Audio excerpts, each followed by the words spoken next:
4 cards. Pick a number, don't deviate from that number. 1, 2, 3, or 4. You'll only confuse spirit if you deviate, so stick to the number. 1, 2, 3, and 4. So, first card, true love. Don't doubt it, expect it. This is the romance of a lifetime.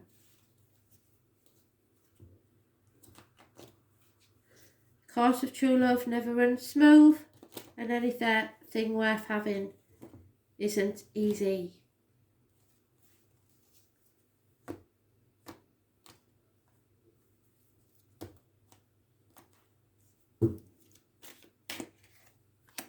Someone has to walk away first. Leave the misery of the past behind. There is a choice to be made here between two people. There's no doubt about it. You will make the right choice as long as you're committed to it and don't dither. Those born on the 6th or the 24th, living or past, for your diary and address, massively important in a positive way. It is ruler of Gemini energy, which rules the hands, arms, shoulders, communications and siblings. So there may be some sort of communication. Yeah, something has to die, something has to end. 8 months is mentioned. The number 23, the Raven. Endings and new beginnings. A new love. A true love.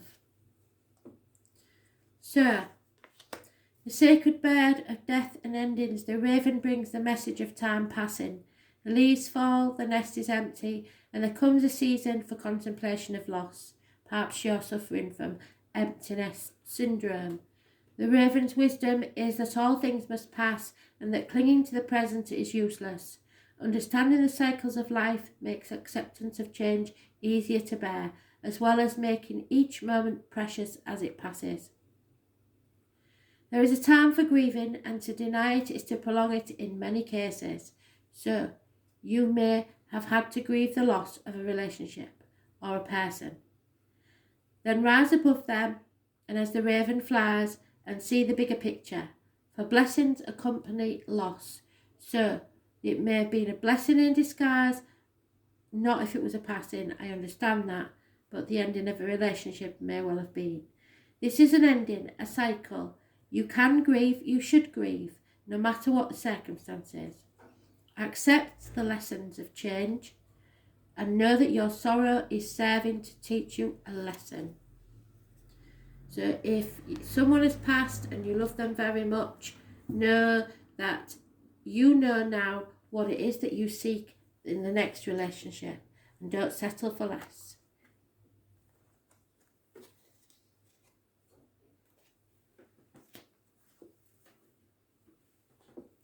Card 2. Retreat. You may be retreating alone or with another, but it is time to disconnect from the world. Some of you may be in lockdown, so that wouldn't be hard, but there is a reason that you need to retreat, and Spirit always makes you do it even if you don't want to. You may have to retreat from someone you've been in a relationship with.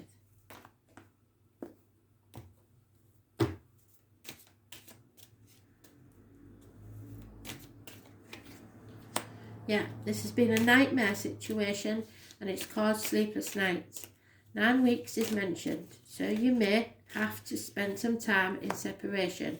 Definitely in separation. I knew it was. 2 months is mentioned. Something has not gone quite right, and so there needs to be a time of separation, I'm afraid. A lover's split.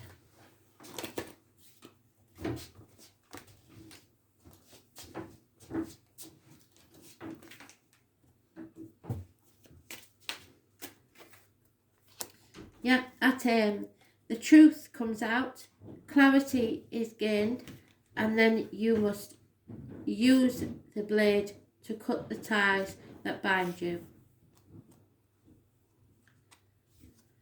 Atum is a ceremonial blade and it is never used for cutting food.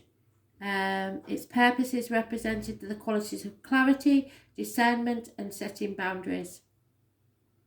The energy is air and its direction is the east. So it may be to do with an air sign from or to the east. Freshening winds of awareness are blowing through your mind. It is time to cut away what no longer serves you. Open yourself up to new ideas, but don't be afraid to take a stand for what you believe in. This brings you clarity, awareness, and focus. See clearly and make wise decisions.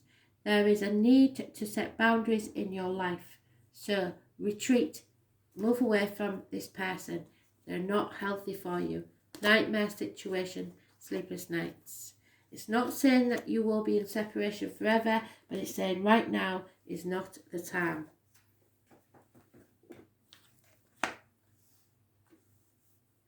Card 3. Reconciliation is possible. Someone from your past may be returning to your life.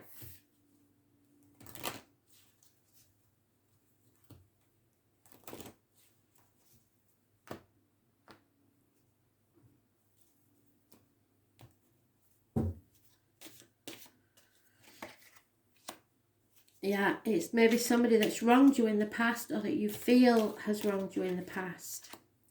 But you are no longer in that mental prison. You are a different person now. So they did you a favour, you learned a lesson. If you do get back together, you will not take what happened before. This is someone, possibly a smiler with a knife, someone that pretended loyalty and love and was unfaithful. So it will be your choice because you're no longer in that mental prison. Sometimes reconciliations are just to find out why and to close a chapter. It could be a water sign or an air sign person. Pisces is mentioned, but it could be Cancer or Scorpio. The turtle is your animal totem. The seagull is also an animal totem.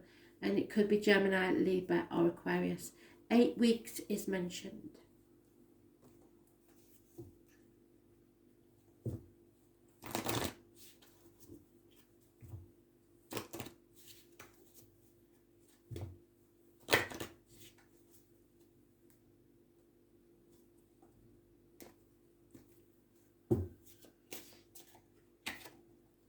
Yeah, fate is taking a hand in this situation.